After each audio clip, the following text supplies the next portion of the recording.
Tankfest 2015. The first one I've ever been to. And I have to say, it was well worth the... oh, how much was it? I'd say the £30 that I spent in all to get here.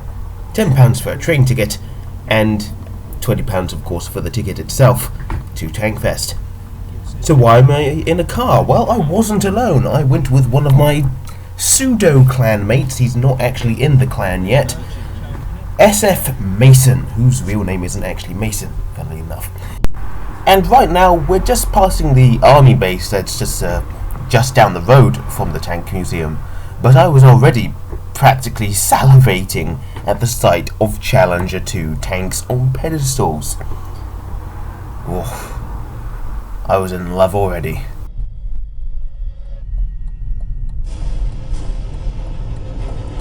And it's just down the road here? Yep, just down on the left.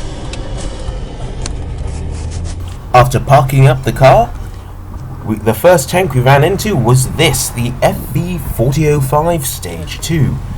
It's in pretty poor condition, but even so, it was just such an awesome tank to just stand next to, with that 183mm gun. Oh, and there's a Sherman and there's a Challenger 1 down there as well.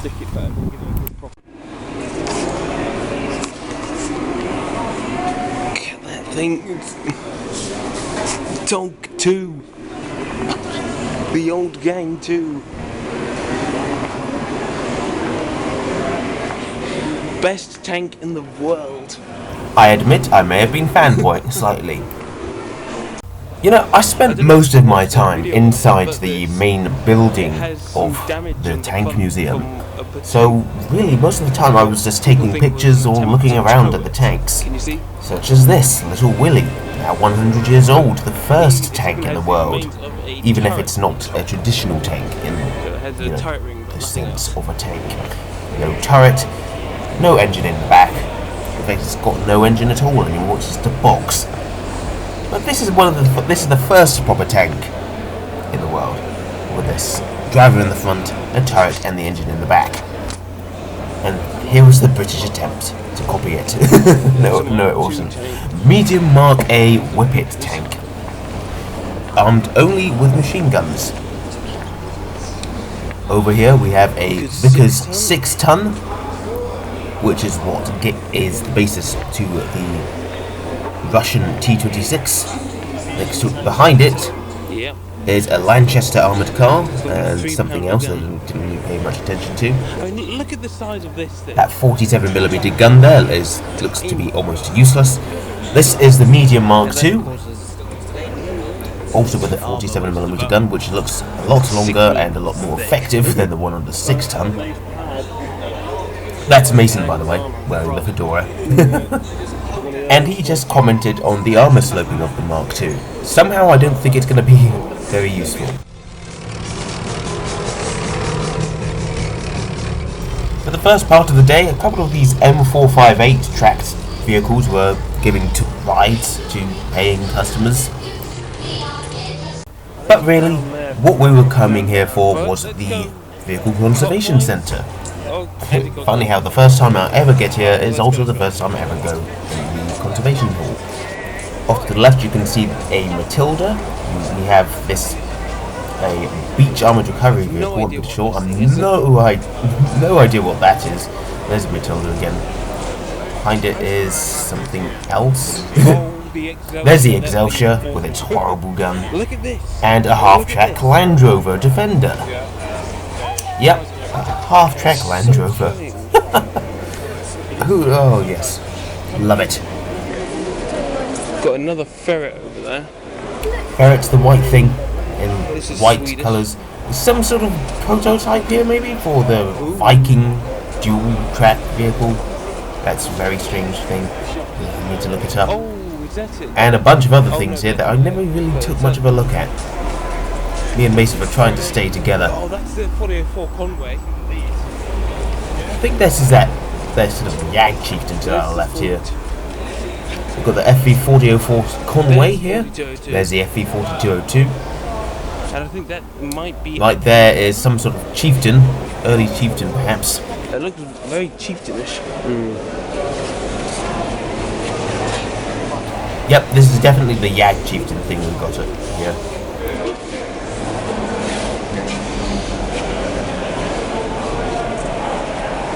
They got pictures all last year, so I'm more a case of this year trying to grab pictures of these. Among the other things we bumped into in this hall was a Rolls-Royce armoured car, plenty of T-54-55s, and also the AT-14, you know, the T-5 American heavy tank on one of the tanks. The thing is, days like this, then we have to hold 2 events a year. They're getting this popular, but they're going to make a lot of money out of this. In fact, the whole day sold out. So just What is this? It's got a fake gun on it. We eventually came to the conclusion that there was some sort of a armoured test vehicle on a firing range. Let's move on, because we didn't really get a look at all the tanks here. The first vehicle display of the day was 3 Leopard 1s, 2 in Canadian markings and 1 in German markings. I apologise for the poor camera angle. I'm not the best of cameramen, and as you can see, there's plenty of people in front of me.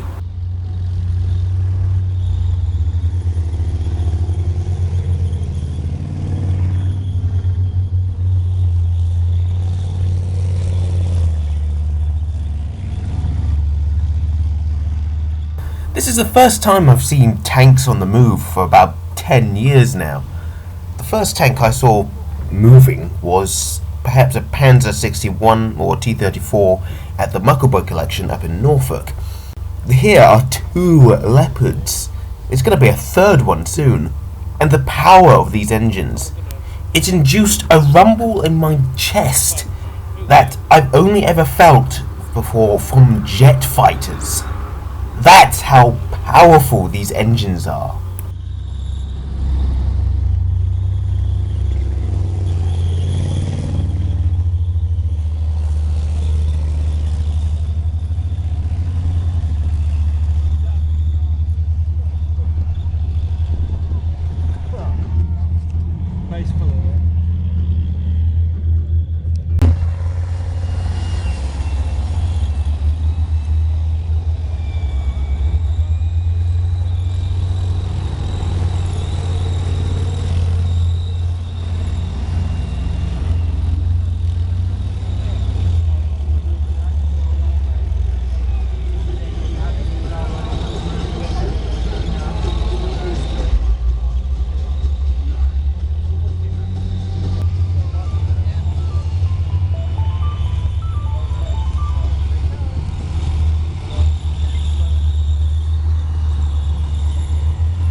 After the Leopards were done, me and Mason didn't really come back and watch the tank arena until about 4:30, just to get a look at some of the other more famous tanks, like the M103.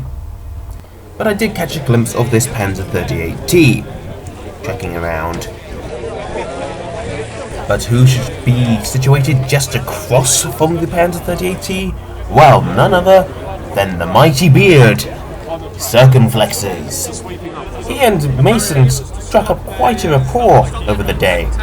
Oh, and that, I think next to him that is Maxwell, and there is none other than pointy-haired Jedi, who...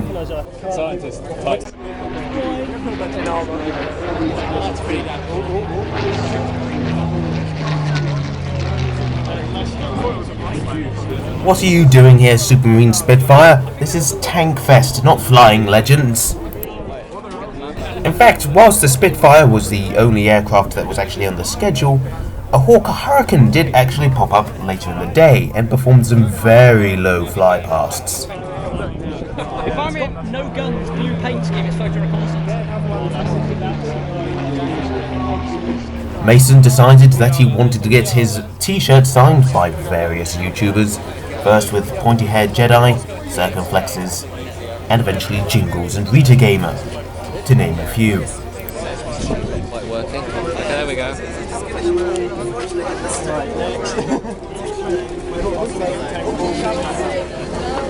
No, you can say that, I guess. Smooth. Oh, you were here last year. I was here last year. Yeah, I was somewhere. I think you had the hat there. Yeah, I did. I always bring the hat. Thing. Everybody was. You get to sign my back. Giant penis. He's on his back anyway. Let's see it, right? He's not gonna go. Zircon may have only been joking when he said he would draw a giant penis on Mason's back, but Mason wasn't actually sure, and he had to get me to check.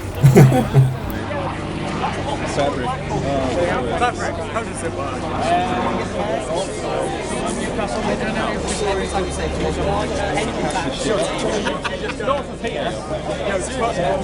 Nice one. Now, before I switch to the footage I shot later in the day of the tank display and, well, I wish you could say the battle scene, here is a slideshow of most of the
instead.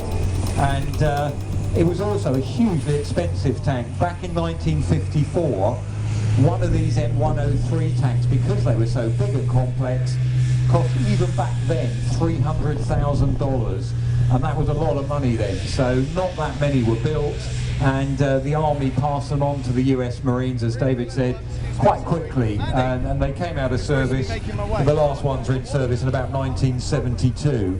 We actually had one of the crew members, a US Marine of our particular tank, visited us a couple of years ago, and he pointed out in the turret where he'd scratched his name inside that massive great turret there, you can see. Another thing while we're looking at American tanks, you'll find that during the Second World War, the Americans, with the Sherman and similar tanks, usually had arrangements at the engine at the back, driving a gearbox at the front, and then driving the tracks by sprockets at the front. By the time the war had ended, the Americans had gone on and all these stuff to a rear-mounted engine and gearbox and rear drive sprockets. You'll notice that is fairly common with all these sort of post-war American vehicles.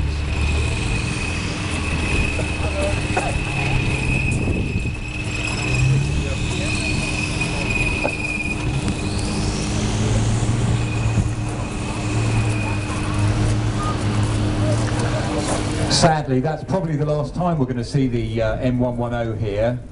That's because it's actually been asked off of the Tank Museum to go to the Royal Artillery Museum. They'd actually quite like it, or the Royal Artillery Regiment would like to have it as a training aid. This one is a Type 59 vehicle, which we always have fun explaining. The Russians developed a series of tanks, they call them T-tanks. They developed just after the Second World War a tank called the T-54. And at the end of the 50s, they passed a number of those tanks and the drawings onto the Chinese government. Of course, both communist countries, at that time they were both very friendly, and the Chinese copied the Russian T-54 tank, and they call their tanks Type tank. So this is a Type 59 tank, which is therefore basically a Chinese copy of a Russian T-54 tank.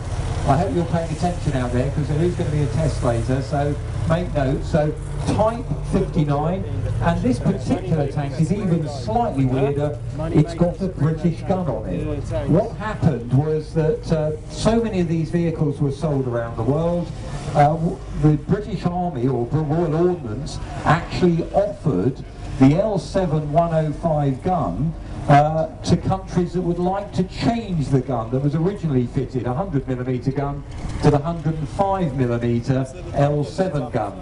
We've seen that gun already on a number of vehicles. We'll see it in a moment on our Centurion tanks, and it was offered. It wasn't taken up as a sales project. It didn't really work that well in terms of countries not particularly buying it, because they had no call to particularly. But this is the testbed vehicle that was used by Royal Ordnance, taken to some of the defence shows, and when they'd finished with it some years ago, it was gifted to the Tank Museum. The Type 59 is powered by a V12 diesel. It's unusual in that it's crossways mounted at the back, but that was exactly as it was in the Russian tanks that the Type 59 was copied from. The other feature, of course, is that it has torsion bar suspension. They're quite large rollers, or torsion bar, but they run right across the floor of the tank. It means you haven't got any springs on the outside. Off they go, and there will be more to replace them. And this is a tank coming on now that the Russians built, designed in the 60s. This is the T-72 tank, and this, one might argue, is probably the most numerous tank in service around the world at the moment, and it has seen a lot of combat action, and it is a superbly effective, if simple, design. This particular T-72 is from the Polish Army. It's gifted to us as an exchange. It's got the face armour on the sides, which opens out to deflect incoming shot. But the thing is powered by a same sort of diesel engine again. The Russians actually started out with a tank called the T-64, which featured a sort of, and if that is hit, the tank goes up like a bomb. Again, it doesn't matter to the Russians, they built so many of them, but it could really blow up, blow the turret up quite easily, killing the crew straight away. There's many variants of the T-72, and the Russian army made sure they kept the very best versions for their own forces. 3 men in the turret and 2 in the front of the hull, and it's armed with a 77mm gun, which is itself a cut-down version of the old 17 gun. Quite an effective all-round vehicle. Really too late to see much more. And after the war, that had been eclipsed by the Centurion, which was even better.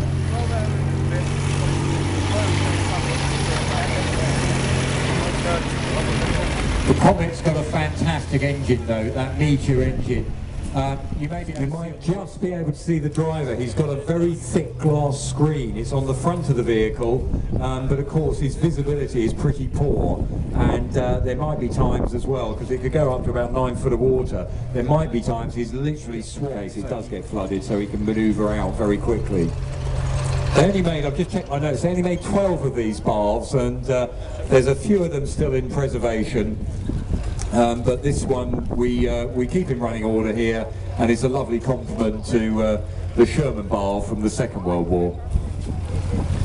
Another thing to look at on the bath is the pusher bar on the front, which is usually made up with pads of rope to make it fairly soft when it pushes against another vehicle, or a vessel, for instance.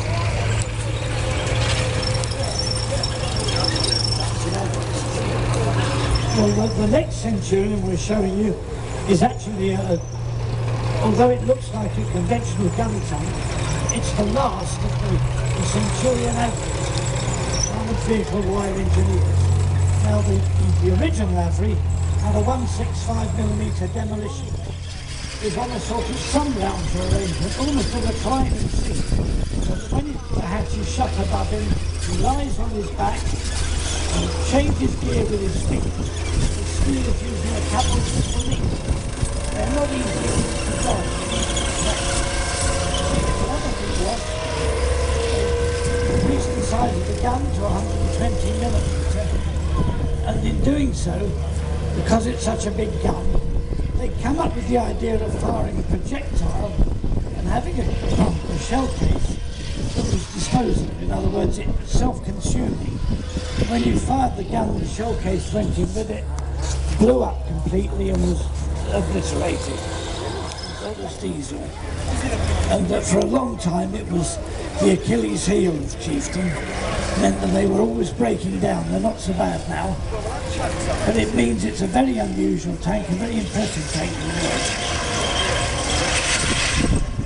Chieftain, another one of those tanks, it was still the generation mainly of steel armour, so very, very thick steel on the front.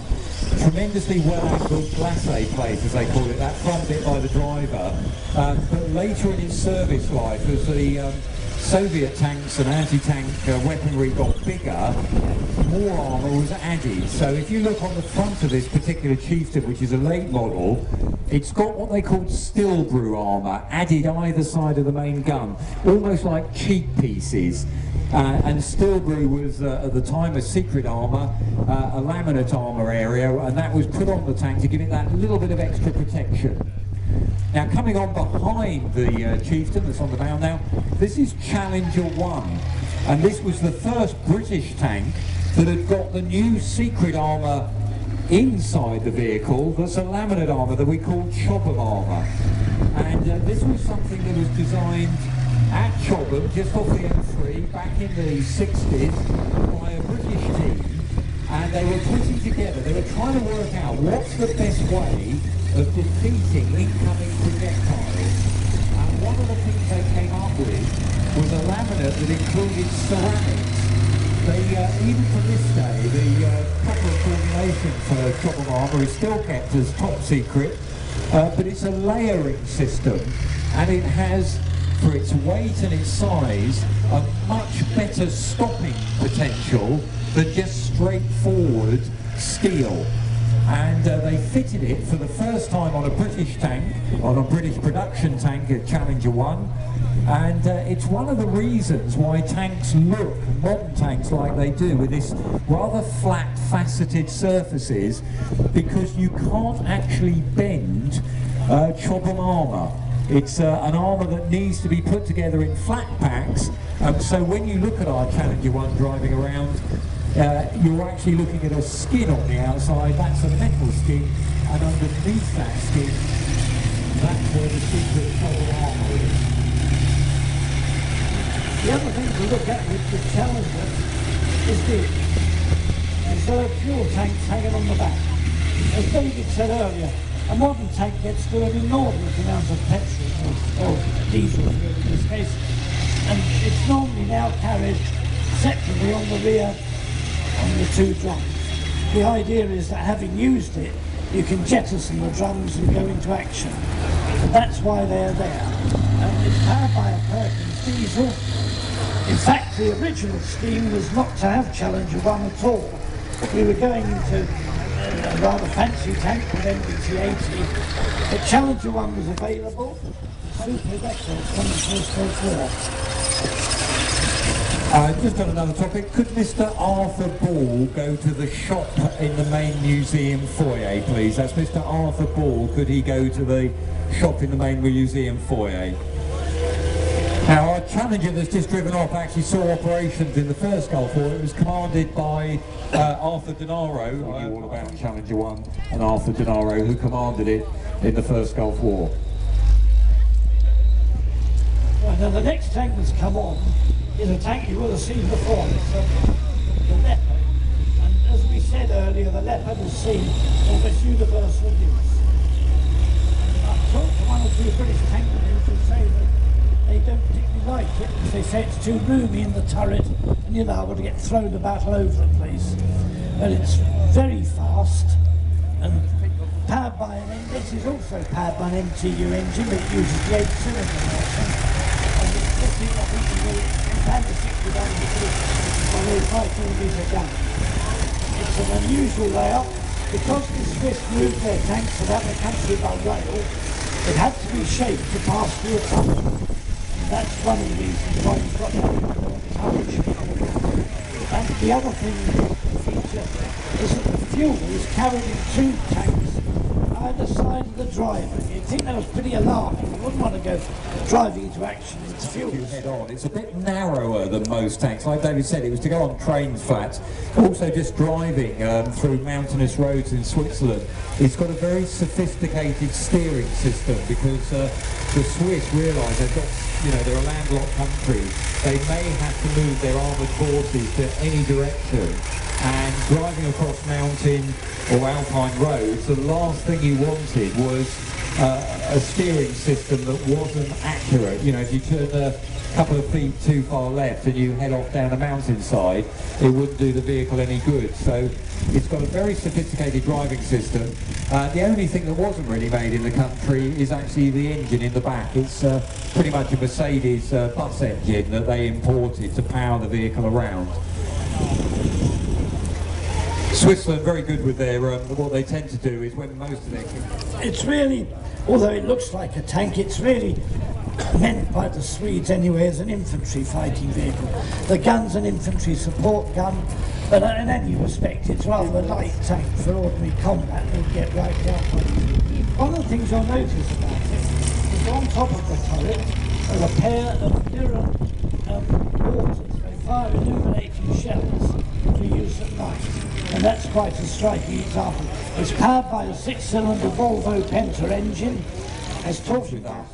Powerful low velocity gun, and not designed really to thump it out, but really in almost dating back to the tank destroyer philosophy of World War II, where you had lightly armoured, relatively mobile vehicles, but with a heavyish gun that could hopefully ambush enemy vehicles. That very distinctive Swedish camouflage you can see on this vehicle as well. Very angular to try and break up the outline of the vehicle in forests and in terrain. And of course, in the winter it will be painted white.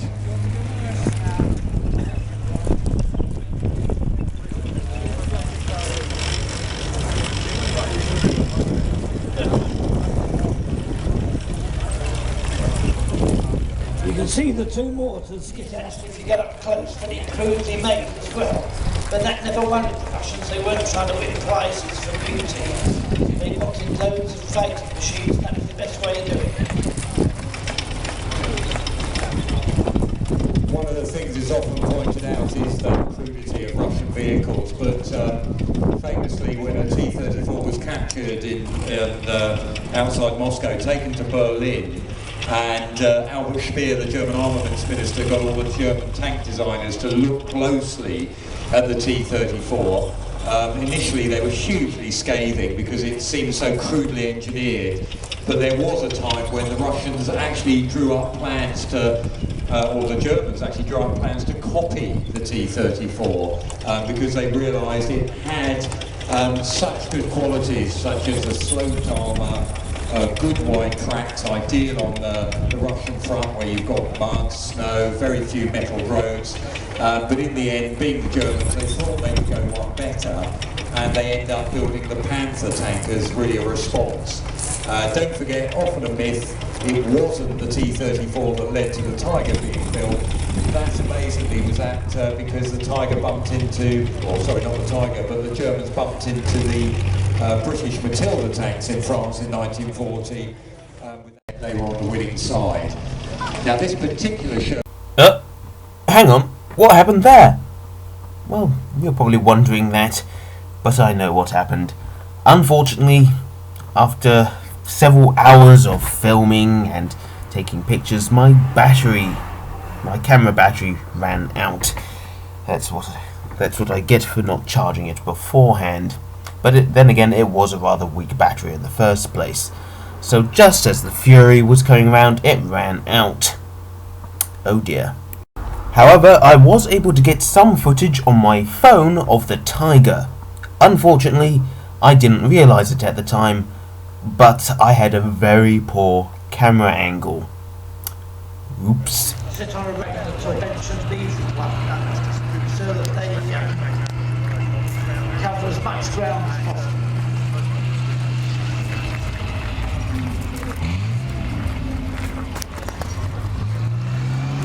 As you're probably aware, Tiger 131, it was captured in Tunisia, brought back to the UK, evaluated, lots of reports written on it, and it came to the Tank Museum in 1951. And we started a programme back at the end of the 90s with help from the lottery, from Prism Fund, individuals, companies. They helped us get this back into running order, which wasn't easy because as part of the evaluation, the tank was taken apart at least twice, we think, and the original Maybach HL210 engine, which we still have in the museum, was sectioned as a teaching aid. So we actually had to use HL230 engines, we had a spare, and that's what was refurbished over time.